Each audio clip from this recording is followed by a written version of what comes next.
What is going on, people? Welcome back to another episode of the Mike Roach Podcast, where I talk everything sports, culture, politics, and beyond. But today I'm talking just sports. I'm talking about my Toronto Raptors with you know who, okay? You already know who this is. Former NBA point guard, current NBA analyst for the Toronto Raptors and the NBA, Mr. Boogie, Mr. Alvin Williams himself. Alvin, my dog, what's going on, man? What's up, bro? How you feel, man? Thanks for Um, having me on.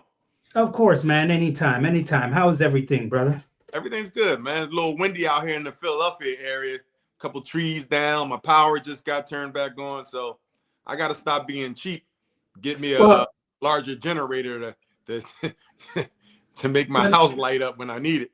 let me ask you: would you rather have the windstorm, or would you rather be buried under 4 feet of snow like us in here in Toronto? Honestly, I'd rather the snow because that wind, What? man. These trees where we live is a lot of trees, and once a tree goes down, man, it could be one or it could be 15. And I'm surrounded by trees, so it can do a lot of damage to your property, your house, cut off the power. So Oh, I'll do the snow and just stay in the crib for a little bit, couple of days.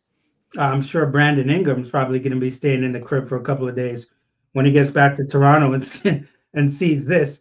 Because Alvin, that's where we're headed right now. Okay, Mhm. now I want to know your initial thoughts on this deal with the Toronto Raptors acquiring Brandon Ingram at the trade deadline. What do you think of it when you first saw it and heard it? I'm a fan. I'm a fan of Brandon Ingram. I've been a fan of his since his Duke days. But for Toronto, man, I just feel like when you're making these type of moves and you have the direction that you're going in, a clear direction where you're going in, where you talk about the development phase, and now the development, you see that working, you see it coming along, you see players getting better, you see teams starting to create a niche for themselves and how they're going about playing. And now you add a player like a Brandon Ingram, he's still a young player, but more on the veteran side, many years in the league, been through different experiences and played with different amount of talent. So you put somebody else like that to your roster outside of his overall skill set. He has some experience, and that's just something I think you need when you want to start making that extra step for the young guys and the young talent that the Raptors have. So I love the trade, I love the acquisition, and I'm excited to see the future. Now, Alvin, I believe you've been traded twice in your career, right? Now, obviously, most of the time you spent a bulk of your years here in Toronto, but from a psychological standpoint, does it do something to you necessarily when you're traded? It can, man, because it's a lot of times it's a fresh start. A lot of times it's just different scenarios, right? Is some players request a trade. Some players Mm. don't want to get traded. Some players are throw-ins. For me, when I got traded to Toronto, it pretty much was the Damon Stoudemire, Kenny Anderson trade. And I so happened was thrown in because Kenny Anderson was threatening that he wasn't going to come to Toronto. So I pretty much was the insurance policy as a point guard in case Kenny didn't come through. Because you see, right after that, Mm. they traded Kenny to Boston for Chauncey Billups, who they were thinking was going to be their future as the point guard. So I pretty much was the guy that was thrown in, but it worked out for me. But for me, psychologically, it wasn't that bad. I mean, I was doing what I wanted to do. I wanted to still play ball. I was excited to play and get the opportunity. But you do have some players, where their families got to move and they think they made a commitment and they think the team made a commitment to them. So psychologically, they have to make some adjustments. So it's a stressful time. It's an anxious time for some players. But again, I hate to just minimize it like that, but it's the business. So you really have to Yeah. be professional and understand what comes with it. And again, if it depending on the individual, it's going to impact you in different ways. Mhm. So what do you like most about Brandon Ingram's game specifically? Oh, well, his offensive ability. He's one of those elite players. A lot of times people compared him to a Kevin Durant, right? He has a wicked mid-range. He can get to a spot. He has that length where he can shoot over defenders. So it's really not a one-on-one defense that you can put on him to prevent him from getting his shots and getting his opportunities. But again, I'm saying offense because he has underrated ability to pass the ball. I think he's very unselfish. I think he's a guy that can get others involved, create a double team or create, just attention from the defense, and he can get his other teammates involved. But again, he's a guy that you can give the basketball to and say, go get me a bucket. And every team needs that type of player when you're trying to make it that type of run. But again, his passing ability and his unselfishness is something I think is very underrated, and I think it's going to be appreciated with Darko and his coaching staff. So what we heard in the press conference that Brandon talked about him wanting to go to either one or two teams, either here or Atlanta. What do you think made Brandon so attractive to come to Toronto, aside from, obviously Scotty Barnes? I mean, over time, you never know what makes a player float, right? You never know what floats their boat and cause them to want to go to certain teams and play for certain players. But the NBA talks, the players speak, and once you get that reputation, good or bad, it's going to go around the NBA, and it's going to impact different people's decisions and things like that. So I think if you look at Toronto, and if you play against Toronto, you see a team that plays hard. He mentioned that, they came to New Orleans and smacked them by 40. And you see a team play hard. You see their interaction. You see how a coach, coaches their team. I remember when I was a player, man, and I was always intrigued with Doc Rivers, and he was in Orlando. He was the Orlando Magic coach, but I always appreciated the way he, talked to his team. Larry Brown was another coach that I appreciated when I was playing against them, because I saw how he coached and I heard what he said and I saw how his players responded. And you can't tell me that Brandon Ingram probably didn't see the same things with Darko and getting those messages. And again, seeing how hard the team played. And then again, like you said, he likes Scotty Barnes. He's a big fan of Jakob Poeltl. So putting himself in that mix, he probably feels like he can go to a team, have a great impact, and still play with players that he enjoyed playing with, going to work every day and going to war with every day. And I think that's probably one of his decisions. It's like his end of the days making that type of decision. And those are some of the reasons. What do you believe in Brandon Ingram's game? What can he improve to get him to that next level? Man, I don't know, because what's this, about his 7th year in the league? 7th? I'm eighth, not sure. I think. Eighth year, maybe. So you start developing who you are, and never put anyone in a pigeonhole, but it's all going to be opportunity. It's going to be when you play on that stage, right? He's played on those stages in the playoffs. He's had big games, averaged 27 points in one playoff series, 6 games. So what he can do then. It's all about getting that experience. It's all about getting the opportunity. It's about getting that shine, right? And as he gets those moments, now he's going to be one of these guys that can help lead a team. Yes, we know Scotty Barnes is the guy that everyone's saying is the leader, and he's the guy that has the keys to the ignition. But alongside of a Brandon Ingram, where he doesn't have to have all of that pressure, I think, again, it's defensively, you can always get better. You can always do those things. You can adjust to the game plan and the philosophy that the coaching staff has for the Raptors. But as a player, I think he fits the mold. And I think there are 29 other teams would take a Brandon Ingram because of his skill set and his size and just the way he approaches the game. Now, everything else is going to come to light once he gets those opportunities, once he can help catapult this team to that next level. And if this team does go to that next level next year, then he's going to be a big reason behind it. But again, it's going to be Brandon Ingram, but it's going to be the others. Scotty has to get better. Quickly has to get better. RJ, and can he help those guys get better, and vice versa? Can they help him get better? So how does this whole piece of the puzzle, how does it really all come together? Yeah, I'm glad you mentioned that too, because I've been reading so many articles, and people are just keep talking about the fit. And I don't think there's necessarily an issue with the fit. Like, to be completely honest with you, I mean, you got Quickly at the 1, you put Barrett at the 2, you put in Brandon Ingram at the 3, you plug in Scotty at the 4, and you go with Poeltl at 5. Like, it's really that simple. Now, is it going to take time for them to get to know each other and figure out the kind of way that they play? Obviously, but I don't see the fit really being that difficult. I mean, because you plug in anybody in that situation with any team. It's all about chemistry and building towards that. So I don't really see the fit being too much of an issue here. But what are your expectations of him as a defender? I mean, you talking about the NBA. You don't have too many defenders out here. The That's NBA true. today is about scoring that rock and getting it up. But the way the Toronto Raptors are making their bones is through defense. When you see Toronto playing their best basketball, they play high level defense, and you have players that can pressure the ball. I like his length. I like his size. I like his switchability. He can get out there and he can switch on players, and I think he just can add to that. If you keep Jakob Poeltl and defending that paint, you have a.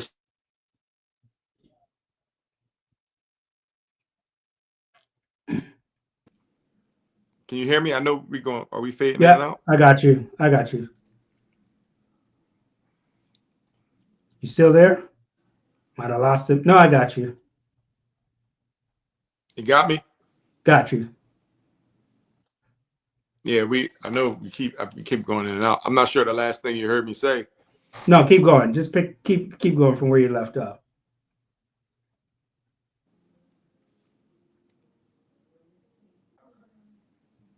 All right, Alvin, can you hear me? Yeah, I got you. All right, good to go. So I was asking you about your expectation as of Brandon as a defender, and you said, well, good luck to people in the NBA trying to defend out here, and that's where we left off.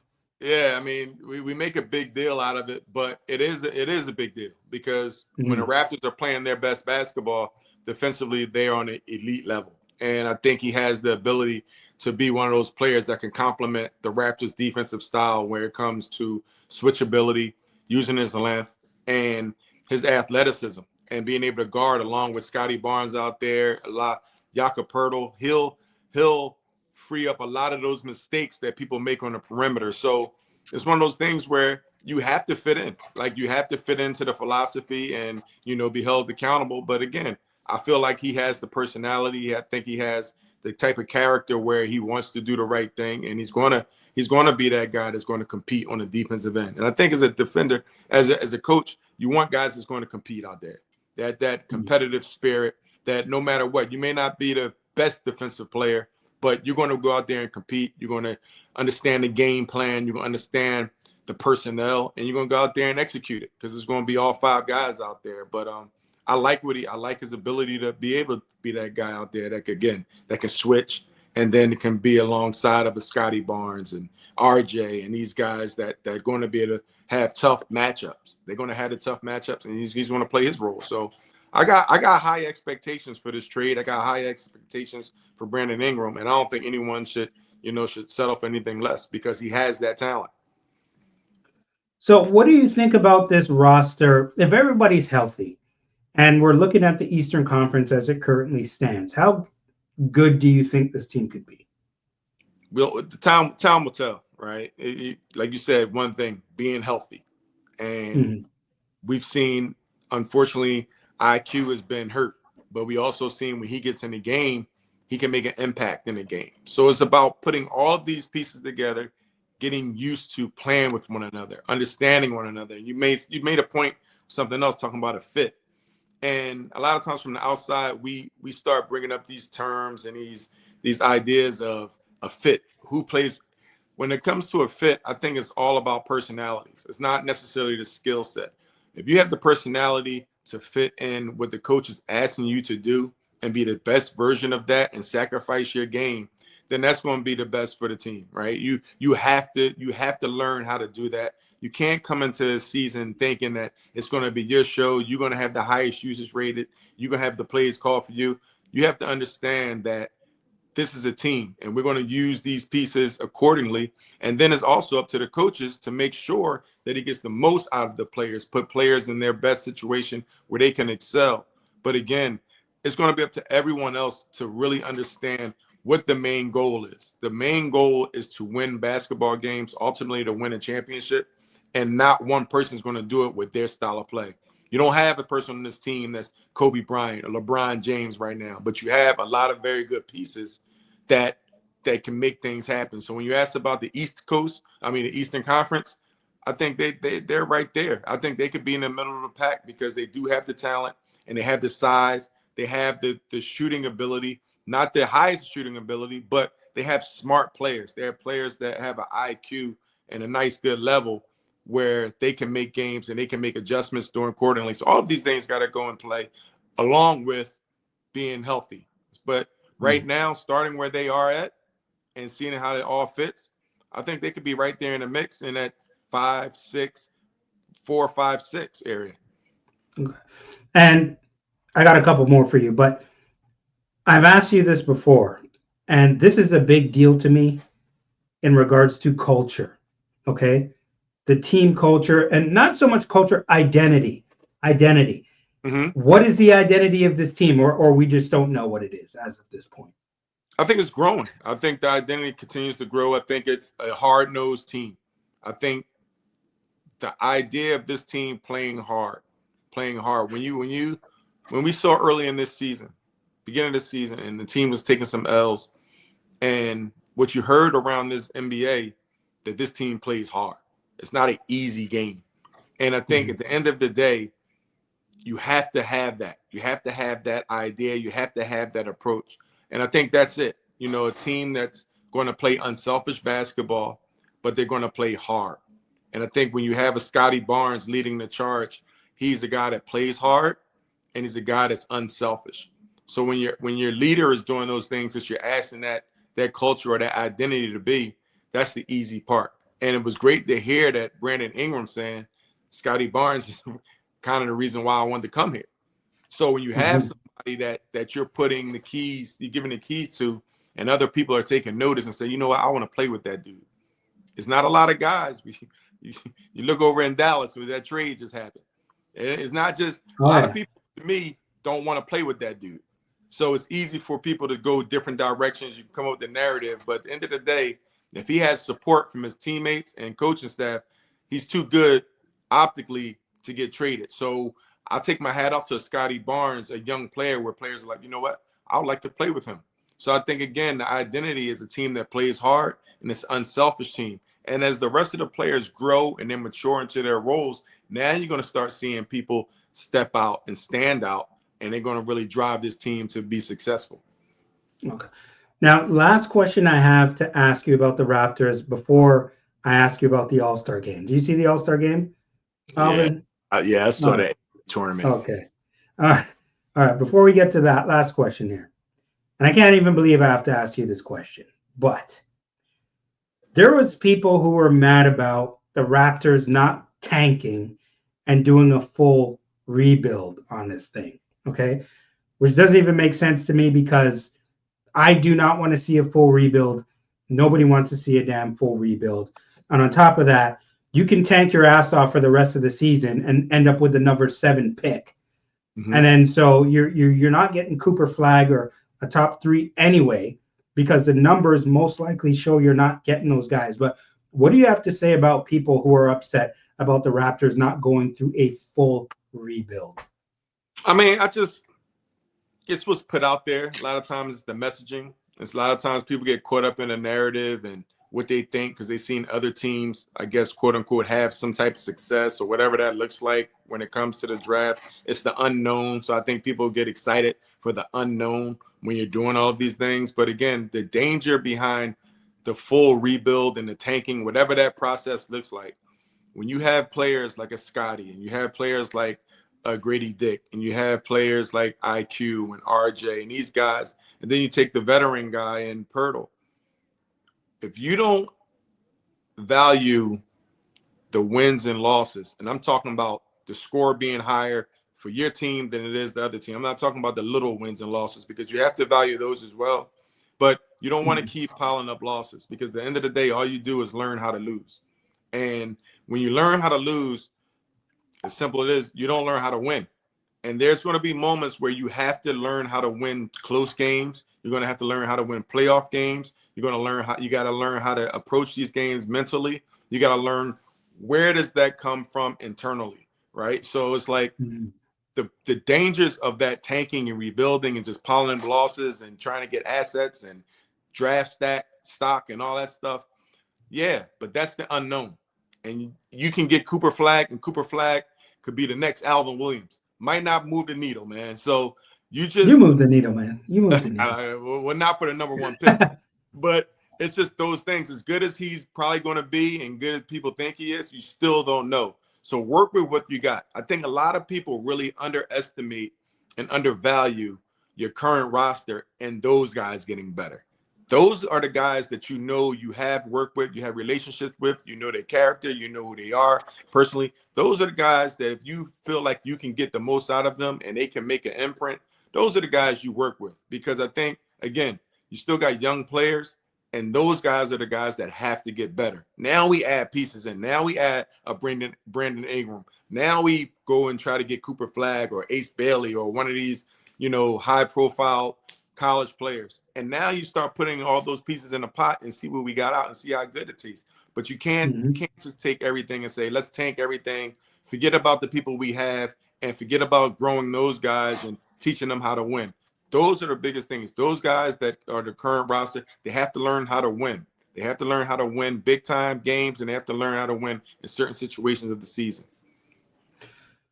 Now, we took a break from the season to watch this All-Star game, okay?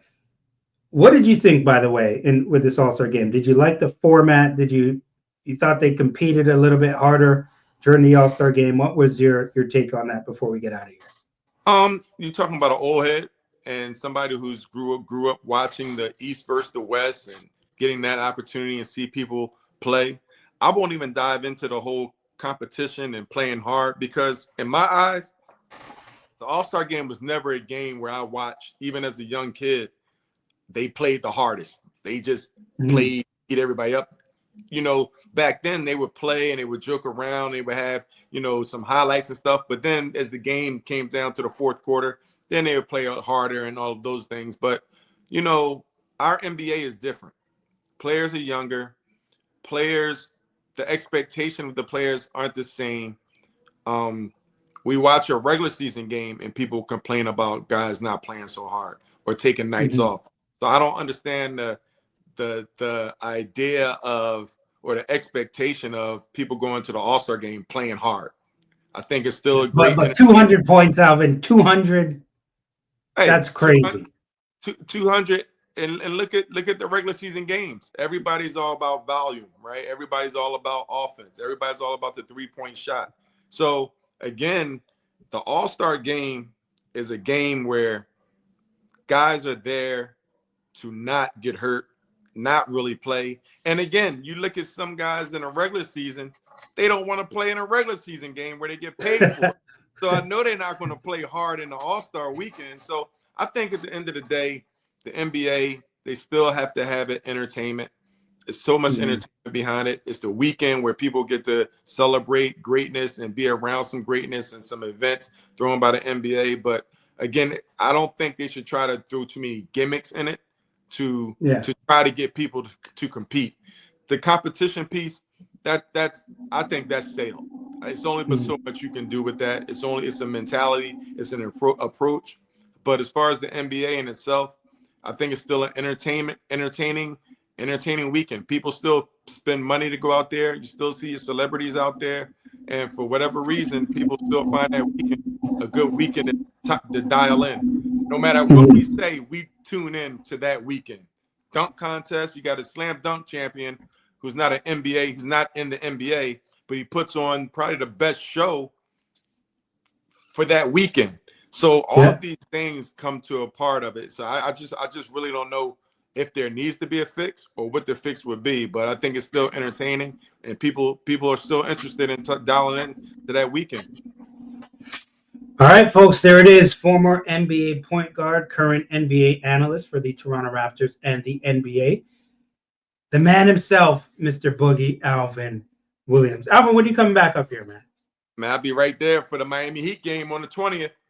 When is that? What day is that? That's Friday? Oh, okay. I think I'm playing that media game too on the 20th. I think I'm gonna lace them up and play in that media game. You sure it doesn't hurt too much for you right now? You know? Well, we'll see. Well, I'll wake up the day of the game, and I might pull a LeBron talking about, man, I'm not playing in this game today. I'm cool. All right. Appreciate you, brother. Thank you, man. All right, brother. Take care.